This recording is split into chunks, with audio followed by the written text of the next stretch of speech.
An unjust traffic stop. Jasper Collins' encounter with racial profiling. The evening air in Charlotte, North Carolina, was cool and quiet as Jasper Collins, a 50-year-old black man, drove home after a long day. Dressed in a tailored suit and driving a sleek black sedan, he blended in seamlessly with the flow of traffic. He was within the speed limit, his taillights were functioning, and there was no reason for concern. Yet, as he approached an intersection, the sharp glare of flashing blue and red lights filled his rearview mirror. Jasper's hands remained steady on the wheel, though his chest tightened as he pulled over to the side of the road. He knew this was no routine stop. It was something he had seen countless times before, something that had become an all-too-common reality for black men in America. As he rolled down his window, two white officers approached his vehicle, Officer Davidson and Officer Reed. Their postures were tense, their expressions steeped in immediate suspicion. "License and registration," Davidson ordered, without so much as a greeting. Jasper complied without hesitation, retrieving his documents and handing them over. Reed, meanwhile, circled the car, peering inside as if expecting to find something incriminating. "Do you know why we stopped you?" Davidson asked. Jasper maintained his composure. "No, officer. I was driving within the speed limit." Davidson exchanged a glance with Reed before responding. "Reckless driving." Weaving between lanes, Jasper knew that was a lie. He had been driving smoothly and carefully, but this was not unfamiliar to him. "Step out of the car," Reed ordered, his tone leaving no room for argument. Jasper exhaled slowly, knowing resistance would only escalate the situation. He had seen too many stories that ended in tragedy, where compliance made no difference, where being black in the wrong place at the wrong time was enough to be perceived as a threat. As he stepped onto the pavement, Davidson immediately grabbed his wrist, twisting his arm behind his back. "You got anything on you?" Reed asked, patting him down roughly. "No, officer. I am unarmed," Jasper responded, his voice firm but respectful, but his words didn't matter. Before he could blink, cold metal handcuffs snapped around his wrists. A false arrest and misuse of power. Jasper was marched to the squad car, placed inside without further explanation. He remained silent, knowing that arguing would do nothing but fuel their egos. Davidson and Reed didn't see a well-dressed, professional man when they looked at him.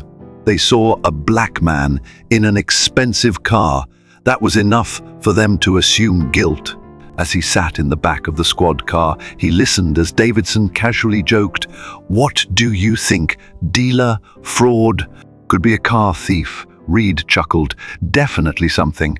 Guys like this don't just drive these kinds of cars." Jasper's jaw clenched, but he kept his expression unreadable. He had spent his entire life knowing that men like these officers believed power gave them the right to harass without cause. But they had no idea who they had just arrested. Detained without cause at the precinct, Jasper was placed in a holding cell, his suit jacket confiscated, his wrists sore from the unnecessary tightness of the cuffs. Meanwhile, Davidson and Reed processed his information, expecting to uncover some criminal record, some justification for their actions. Instead, they found nothing. No outstanding warrants. No history of reckless driving. Nothing but a clean record and a name they should have recognized. The moment Lieutenant Merrick entered the room, everything shifted. "What is this?" she demanded, glancing at Jasper's file. "Why is he in custody?" Davidson cleared his throat, suddenly less sure of himself. "Reckless driving, ma'am." He was swerving, Merrick's brow furrowed. "Is that what the dash cam shows?" A pause, then a look of hesitation between the two officers. Merrick walked over to the monitor, pulling up the footage from the traffic stop. And there it was, clear, undeniable evidence that Jasper had done nothing wrong. Merrick's eyes hardened as she turned back to the officers. "Uncuff him, now." Davidson hesitated, but Merrick's glare left no room for argument. Within seconds, the cuffs were removed, and Jasper was led to Merrick's office. The moment of truth, Merrick sat behind her desk, studying the man who had remained composed throughout the ordeal. There was something different about him, something commanding, something that made her uneasy. "Mr. Collins, the first sincerely apologize for this mistake," she began, her voice careful. "If you'd like to file a complaint," Jasper leaned forward, his expression unreadable. "That won't be necessary, Lieutenant Merrick," he said, his voice smooth but firm, "because in a few days, you'll be answering to me." Merrick's eyes widened. "What do you mean?" Jasper set his hands on the desk. "I'm Jasper Collins, your new chief of police." Silence fell over the room. Merrick's face drained of color. Davidson and Reed, standing just outside the door, froze in place, their bravado gone. The same man they had treated as a criminal, humiliated and unlawfully detained, was now their boss. Jasper let the weight of his words settle before standing. "I'll be seeing you both very soon," he said, turning toward the door. As he walked out of the precinct, he knew this was just the beginning. The injustice he had faced that night was not unique. It happened to countless others who didn't have the title, the influence, or the means to fight back. But Jasper did. And now he would use his position to ensure that no one else would have to endure what he had just experienced. A reckoning at the precinct. The moment truth came to light, hours had passed since Jasper Collins had been wrongfully arrested. The fluorescent lights in the holding cell buzzed softly, casting a sterile glow over the metal bench where he sat. His hands resting on his lap, wrists still sore from the unnecessarily tight handcuffs. He had been through many challenges in his career, but this moment was different. He had not just been profiled, he had been arrested without cause, treated as a criminal without committing a single offense. And now, as he waited in silence, he knew his time for action was coming. Meanwhile, Officer Davidson and Officer Reed remained oblivious to the mistake they had made. They had spent the past hour typing up exaggerated reports, justifying their actions, and laughing amongst themselves about how Jasper hadn't put up a fight. To them, he was just another black man who had no power, no authority, no way to challenge their version of events. They had no idea who they were dealing with. Lieutenant Merrick's steps. In the turning point came when Lieutenant Merrick, a senior officer in the department, arrived at the precinct. She had been called in to review a high-profile arrest, though she wasn't given any details until she entered the station. Walking into the processing area, she immediately noticed the casual demeanor of Officers Davidson and Reed. "What's this about?" she asked, folding her arms. Davidson smirked. "Just another reckless driver, ma'am." Guy was swerving between lanes in a luxury sedan. "Could be drug money." Merrick frowned, and the dashcam footage confirms that. Davidson and Reed exchanged a brief glance, one Merrick didn't miss. Without waiting for an answer, she walked over to the desk, pulled up the footage from their patrol car, and hit play. Within seconds, the truth unraveled. There was no reckless driving, no swerving, no traffic violation. The footage showed Jasper driving smoothly, calmly, following every rule of the road. Merrick's jaw tightened. "Uncuff him, now!" The officer's downfall. Davidson hesitated. "Lieutenant, with all due respect, we had reason to believe." "No," Merrick snapped. "Her patience gone. You had a hunch, a bias. And now you have a problem." Within moments, the cuffs were off, and Jasper was led out of the holding cell, still silent, still composed. As he entered Merrick's office, she took a seat behind her desk, gesturing for him to sit as well. She wasn't sure what to expect. Was he an attorney, a high-profile businessman, someone with political connections?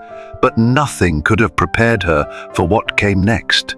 "Mr. Collins, the first sincerely apologize for this error," she said carefully. "If you'd like to file a complaint." Jasper leaned forward, resting his forearms on the desk. For the first time since his arrest, he allowed a slight smile to form a smile that didn't quite reach his eyes. "I appreciate the apology, Lieutenant," he said, "but that won't be necessary." Merrick frowned slightly. "What do you mean?" Jasper sat back in his chair, adjusting his watch.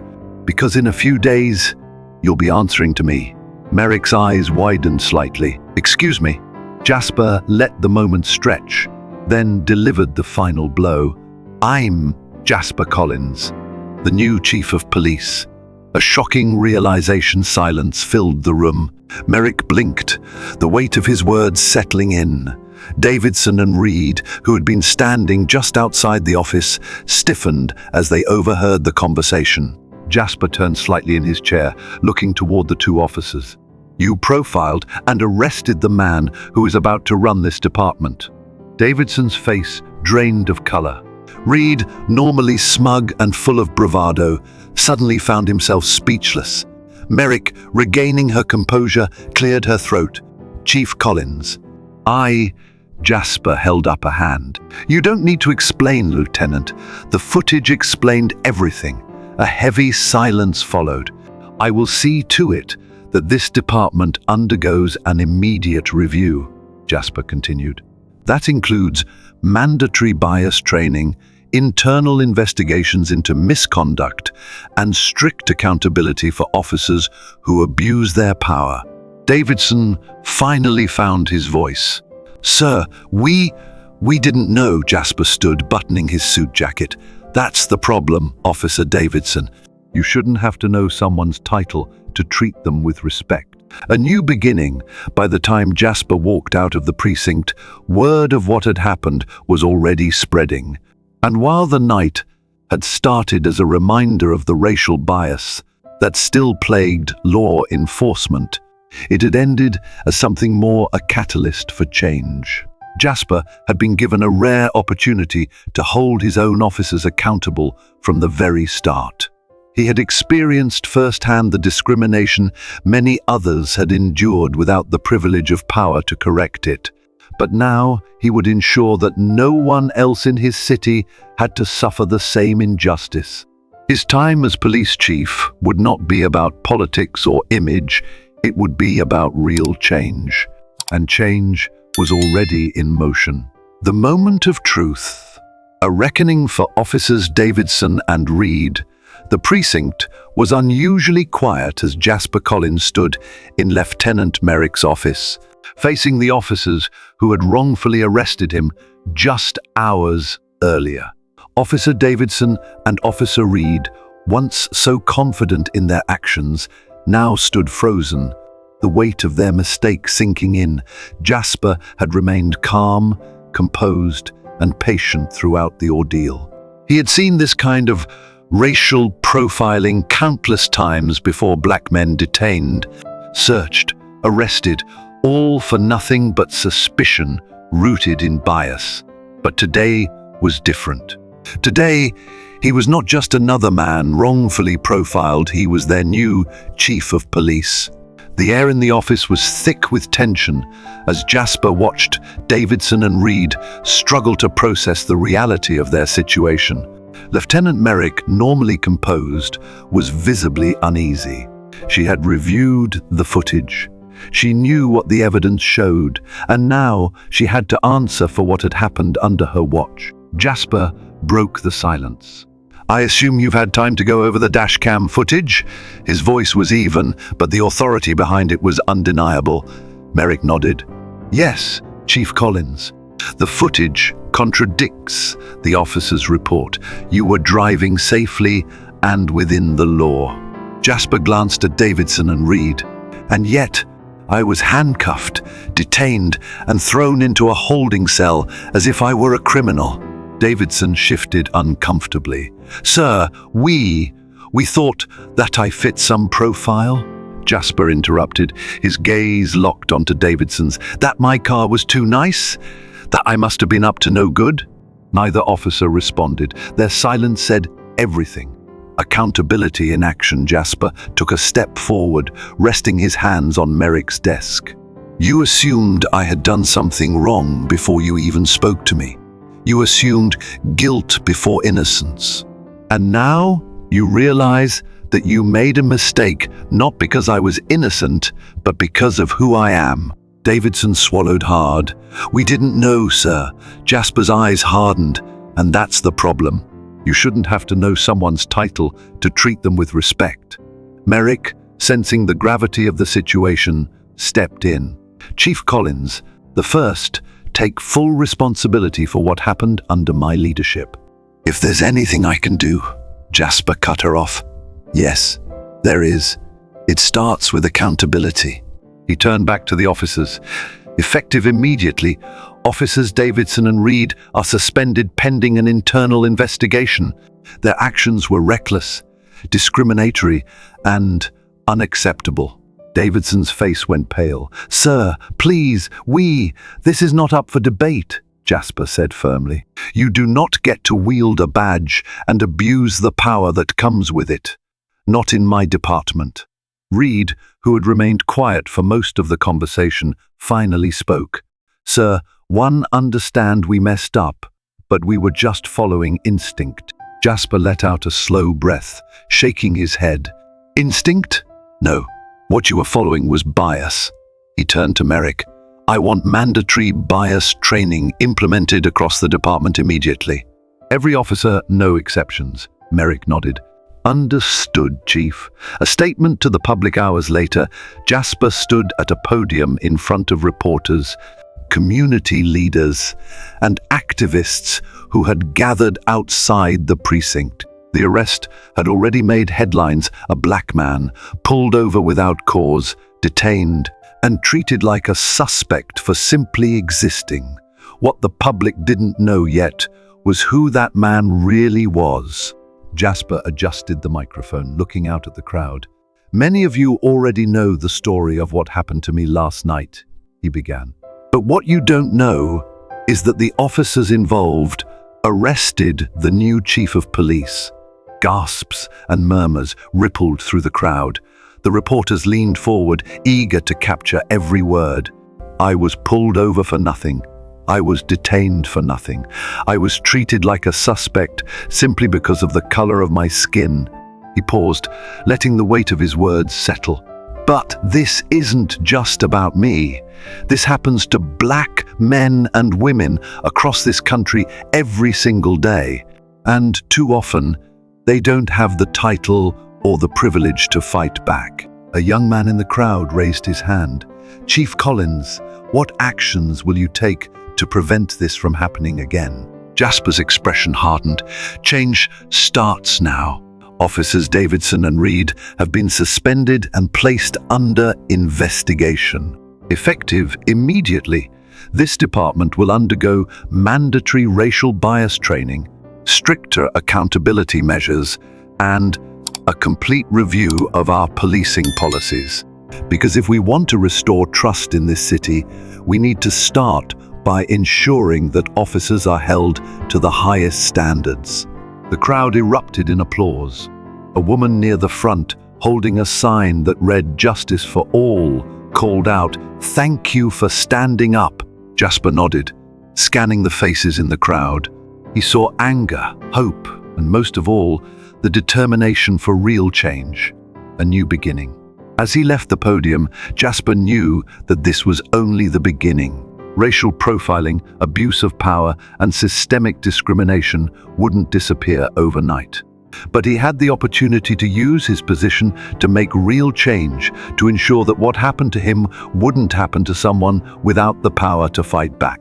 And so, as he walked back into the precinct, not as a suspect, not as a victim, but as the leader of the very system that had wronged him, he vowed to be the force for change that the city of Charlotte so desperately needed. A new standard for law enforcement. Jasper Collins takes control. Jasper Collins had spent his life fighting for justice, but now he was facing one of the biggest challenges of his career, reforming the very police department that had wrongfully arrested him. The irony was not lost on him. Just hours earlier, he had been treated as a criminal, his dignity disregarded, his rights ignored. Now, those same officers had to answer to him. As he stood In Lieutenant Merrick's office, Officer Davidson and Officer Reed sat across from him, no longer the arrogant, self-assured men who had cuffed him without cause. Instead, they looked uncomfortable. Their gazes lowered, the realization of their mistake finally settling in. Jasper let the silence hang in the air before speaking. "Tell me something," he said, his voice controlled but firm. "What exactly did you see when you pulled me over?" Davidson shifted in his seat. "Sir, we thought you might have been a threat." Jasper leaned forward, his eyes locked on Davidson's. "A threat? I was driving within the speed limit, in a legally registered vehicle. I complied with every order you gave. What about me, specifically, made you assume I was dangerous?" Reed, who had remained silent until now, cleared his throat. "It wasn't personal, sir. We were following our instincts." Jasper let out a slow breath. "No, you were following your bias."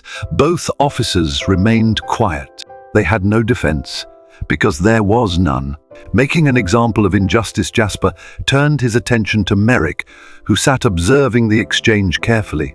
"Lieutenant, as of today, Officers Davidson and Reed are suspended pending a full investigation into their conduct." Davidson's head snapped up. "Sir, please, we save it," Jasper said, holding up a hand. "This is not a debate, it's accountability." Merrick nodded. "Understood, Chief Collins. I'll handle the paperwork." Jasper turned back to the officers. "If you want to earn back your badges, you will go through extensive racial bias training, community engagement workshops, and a complete evaluation of your field conduct. If at any point I feel you are unfit to serve, you will be permanently removed from this department. Do I make myself clear?" Both men nodded stiffly, understanding that their days of unchecked power were over. Announcing the changes later that day, Jasper called a department-wide meeting. Every officer, from patrol to detectives, gathered in the precinct's briefing room. Some had heard whispers about what had happened, others were still unaware. As Jasper stood before them, he scanned the room, ensuring he had their full attention. "As many of you now know, I was wrongfully arrested by two of your own last night." His words were direct, and a few officers shifted uncomfortably. "What happened to me was not unique. It happens to black men and women in this country every single day. But here's the difference when it happened to me. I had the power to do something about it." A murmur spread across the room. Some officers exchanged uneasy glances, while others listened intently. Jasper continued, "If we are truly here to serve and protect, then we have to hold ourselves to the highest standard. We have to recognize that bias, whether intentional or subconscious, affects the way we police. And that stops now." A new department-wide initiative was announced: mandatory racial bias and de-escalation training for all officers. A civilian oversight board to review misconduct cases. Body camera footage audits to ensure transparency. Community outreach programs to rebuild trust with the public. The community responds that evening. Jasper attended a town hall meeting where citizens gathered to voice their concerns. Many of them had lost faith in law enforcement, and his presence alone did little to ease their skepticism. A young black man stood up. "Chief Collins, how do we know this isn't just talk? How do we know anything is actually going to change?" Jasper met his gaze. "Because I know what it feels like to be on the other side. I've been in that holding cell. I've been treated as less than. And I promise you, as long as I sit in this position, I will do everything in my power to make sure that no one in this city has to experience what I did." The room remained quiet for a moment. Then a slow clap started in the back, followed by more and more, until the entire room was applauding. A new beginning. Jasper left the meeting knowing that words alone wouldn't fix the system. But this was a start. As he stepped into his office later that night, he knew one thing for certain: his job wasn't just to lead a department. It was to change it, and that change had already begun. A new standard, implementing lasting change in law enforcement. Jasper Collins had been wrongfully arrested, humiliated, and treated as a suspect in a system he was now tasked with leading. But instead of allowing anger or resentment to cloud his judgment, he saw the moment for what it was, an opportunity to set a new standard for policing. The officers who had detained him, Davidson and Reed, were suspended pending an internal investigation. Their actions had been a symptom of a larger issue, one that went beyond two officers and pointed to a deeper culture of unchecked bias and abuse of power. Jasper knew that real change couldn't come from one incident alone. It had to be systemic, intentional, and enforced from the top down. His first order of business was clear: reform, enforcing accountability.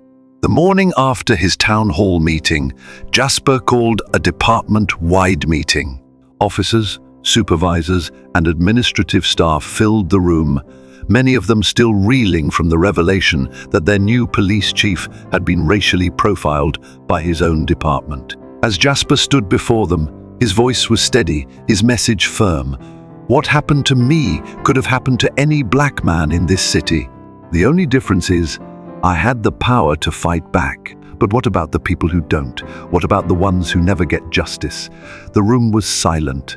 Some officers looked uncomfortable, others contemplative. No one could deny the truth of his words.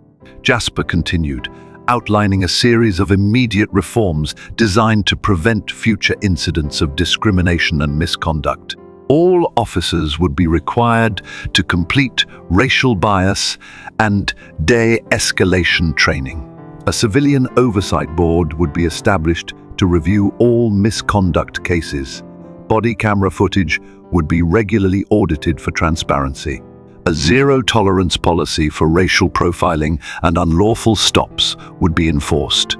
Community outreach programs would be expanded to rebuild trust between law enforcement and the public. A department transformed over the following weeks.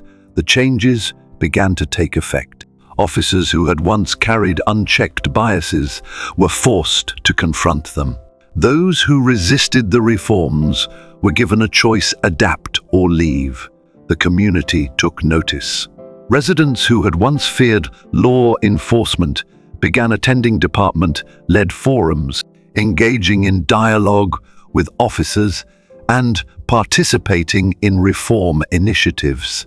The message was clear: this was no longer just about one wrongful arrest. It was about rebuilding an entire system from the inside out.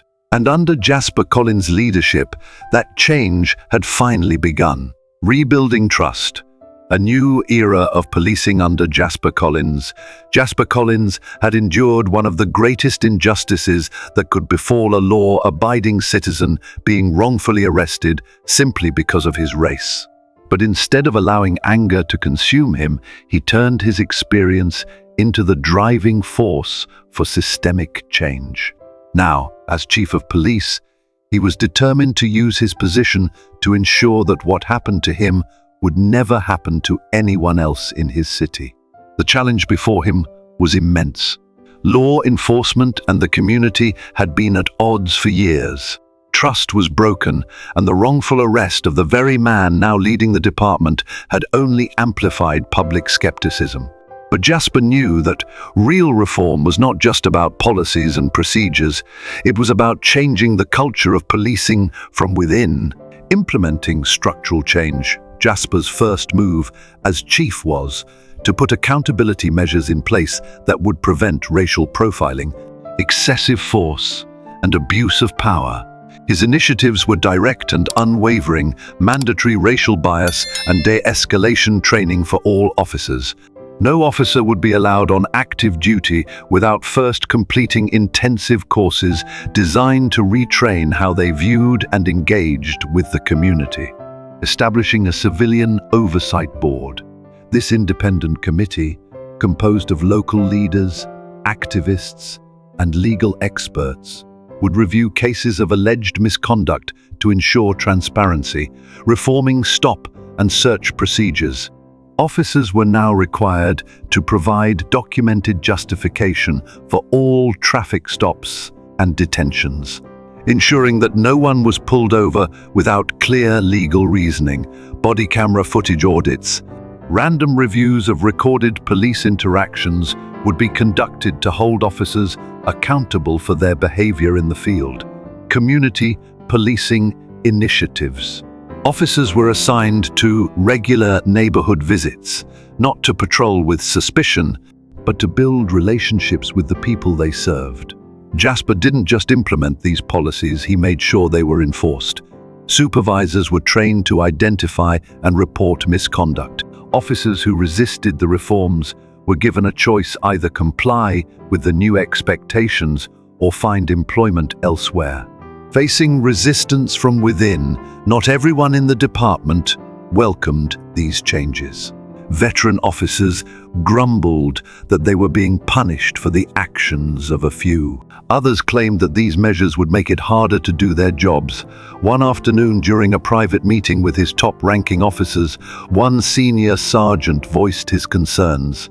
"Chief Collins, with all due respect, some of us feel like we're being treated like criminals." Jasper met his gaze, his voice calm but firm. "If doing your job the right way feels like a punishment, then maybe you're not doing it right to begin with." Silence fell over the room. The point was clear. Jasper continued, "We are not here to police out of fear, we are here to serve with fairness. If any of you feel that you cannot uphold that standard, this department may no longer be the right place for you." Several officers shifted uncomfortably in their seats, but others nodded in quiet agreement. A shift was beginning, one that could not be ignored. Winning over the community. The biggest hurdle was rebuilding public trust. Jasper knew that it wouldn't be enough to just implement new policies. The people of Charlotte needed to see real change. He began hosting weekly town hall meetings where citizens could voice their concerns directly to the department. He personally attended community events, walked through neighborhoods, and spoke to local business owners. One evening, after a public forum, a young man approached him. "Chief Collins, the first used to be afraid of the police. I still am, to be honest. But seeing you here, listening to us, it gives me hope." Jasper offered a firm handshake. "Change takes time," he replied. "But I promise you, it's happening. A future built on accountability and integrity." Within months, the impact of Jasper's leadership was undeniable. Complaints about racial profiling had decreased. Officers had become more engaged with the community, and trust, though still fragile, was slowly being restored. Jasper knew that the work was far from over. Reform was not a one-time event, it was an ongoing commitment. But as he left the precinct that evening, he felt something he hadn't felt in a long time: hope. The system was changing, and this time it was for the better. A department transformed. The impact of Jasper Collins' leadership, the transformation at Charlotte's police department under Jasper Collins' leadership, was undeniable. What had begun as an incident of racial profiling against him had turned into a movement for real reform. No longer was the department simply reacting to complaints, it was proactively working to rebuild trust and accountability. Jasper knew that true change could not be surface level. Policies were important, but they meant nothing without action. Over the months that followed his wrongful arrest, he made it clear that this department would not just be different in name, it would be different in practice. Changing the culture from within. One of Jasper's biggest challenges was shifting the internal culture of law enforcement. For years, many officers had been conditioned to see certain communities through a lens of suspicion. Jasper sought to break that mindset. He required officers to undergo racial bias and de-escalation training, not just once, but as an ongoing part of their careers. He made community engagement a top priority, ensuring that officers weren't just patrolling neighborhoods, but actually building relationships with the people they served.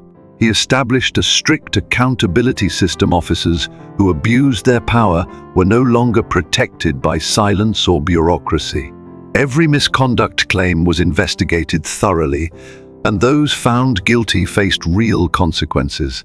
Resistance was inevitable. Some officers grumbled about the changes, believing they were being unfairly scrutinized. But Jasper remained firm. If following the law and treating people with respect makes this job harder for you, he told them, then maybe you shouldn't be wearing the badge. His message was clear: integrity was non-negotiable, winning back the community's trust. For years, the people of Charlotte had felt disconnected from law enforcement. Many viewed the police as an occupying force rather than protectors. Jasper sought to change that perception. He launched community forums, allowing residents to speak directly to officers, sharing concerns and discussing solutions. He reinstated youth outreach programs, ensuring that the next generation viewed the police as allies, not enemies. He prioritized diversity in hiring and promotions, ensuring that the force reflected the community it served. One night, after a public meeting, a young woman approached Jasper. "I never thought I'd see the day where a police chief actually listens to us," she admitted. Jasper smiled. "This isn't about listening, it's about doing," and he meant every word. A legacy of real change. Jasper knew his work was far from over, but the progress was real. His department wasn't just enforcing laws, it was setting a new example for policing. And for the first time in years, the people of Charlotte finally believed that justice was for everyone. The power of integrity, leadership, and lasting change life teaches us that real leadership is not about power, it's about responsibility. It's about standing firm in our values, even when it's difficult, and using our influence to create a better world for those who come after us. Jasper Collins' story reminds us that true change requires courage, persistence, and the willingness to hold ourselves and others accountable. Throughout history, we have seen leaders rise and fall, but the ones who leave a lasting impact are those who choose integrity over convenience. When Jasper was wrongfully arrested, he could have reacted with anger alone, but instead, he used his experience to transform the very system that had failed him. This is an important lesson in life. Our hardships can either break us or build us, depending on how we respond. 1. Integrity is non-negotiable. One of the greatest tests of character is what we do when no one is watching. The best people, whether in leadership or everyday life, are those who do the right thing. Not because they are forced to, but because their values demand it. Jasper could have ignored the issues within his department, but instead he chose to face them head-on. His story reminds us that when we stand firm in our principles, we inspire those around us to do the same. 2. Leadership means taking action. It is easy to point out what is wrong in the world, but true leaders take action to fix it. Change does not happen through words alone. It happens through action, persistence, and accountability. Jasper did not just acknowledge the injustice he faced, he implemented policies, trained officers, and restructured the system to prevent future abuses. His leadership teaches us that when we see something wrong, we must be brave enough to address it. 3. The legacy we leave behind matters. As we grow older, we begin to reflect on what we will leave behind. Is it wealth, status, or is it the way we treated people, the values we upheld, and the changes we inspired? Jasper's story reminds us that legacy is built not on personal success, but on how we use our influence to make the world a better place. In the end, what truly defines us is the impact we have on others. Let us live in a way that ensures our influence lasts beyond our time.